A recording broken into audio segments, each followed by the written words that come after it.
Assalamualaikum warahmatullahi wabarakatuh.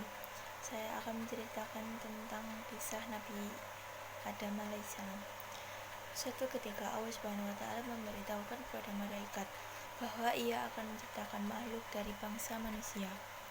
Makhluk ini diciptakan dari tanah di bumi yang nantinya juga akan menjadi khalifah di bumi. Kisah ini terdapat dalam surah Al-Baqarah ayat 30. Ingatlah ketika Tuhan memberi firman kepada para malaikat, sesungguhnya aku kehendak menjadikan seorang khalifah di muka bumi ini.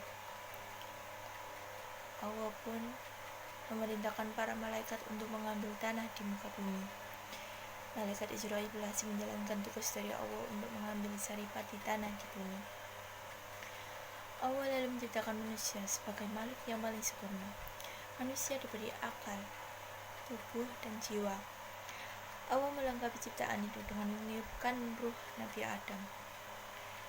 Saat ruh di mulut Adam bersin sambil mengucapkan Alhamdulillah, segala puji bagi Allah. Itulah ucapan pertama kali seorang Adam, manusia pertama di Saka. Allah menyambut ucapan Adam dengan menjawab, Ya harmukallah, rahmat Allah atasmu.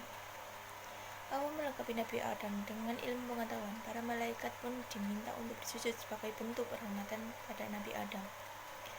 Saat semua malaikat bersujud, ada makhluk berupa iblis dari bangsa jin yang menolak untuk bersujud. Iblis menolak untuk bersujud karena merasa lebih dari manusia karena diciptakan dari api. Mendengar jawaban itu, Allah lalu mengutuk iblis dan mengusir mereka dari surga. Nabi Adam pun berdiam dan hidup di surga selama beberapa waktu. Suatu ketika, Adam merasa kesepian dan Allah pun menciptakan Hawa untuk menemani Adam. Adam pun menikahi Hawa dan mengizinkan mereka berdua tinggal di surga dengan syarat tidak mendekati pohon kuldi. Bertahun-tahun Adam dan Hawa mematuhi aturan itu hingga setan perlahan-lahan mencoba merayu mereka dengan tipu daya. Tipu daya berhasil, Nabi Adam lalu memetik buah tersebut dan memakannya bersama Hawa. Namun, setelah itu, Adam dan Hawa langsung dihinggapi rasa bersalah dan aurat mereka tiba-tiba terbuka.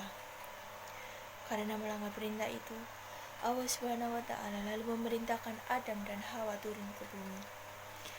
Adam dan Hawa diturunkan di tempat yang berbeda selama 40 tahun. Mereka saling mencari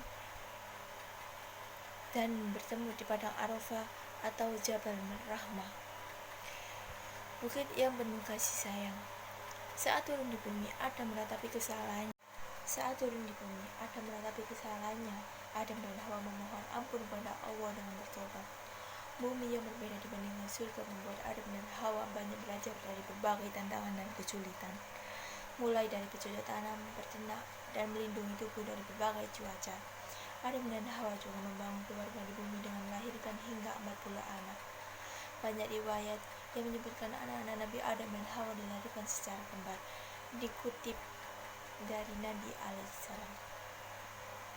Sebagai khalifah di bumi, Adam juga dianggap sebagai nabi dan rasul yang bertugas berdakwah di bumi. Adam menyampaikan dakwah kepada istri dan anak-anaknya mengenai ajaran keimanan kepada Allah Subhanahu wa taala. Nabi Adam juga menghadapi persoalan antara anaknya Qabil yang membunuh Habil. Adam sangat bermurka terhadap Qabil. Allah lalu mengaruniai Nabi Adam dengan anak laki-laki yang tidak memiliki saudara kembar yang diberi nama Syed. Syed merupakan anak yang cerdas dan berakhlak baik. Keturunan Syed kelak melahirkan Idris. Nabi Adam lalu jatuh sakit saat berusia 960 tahun dan berwasiat kepada Syed untuk meneruskan dakwah.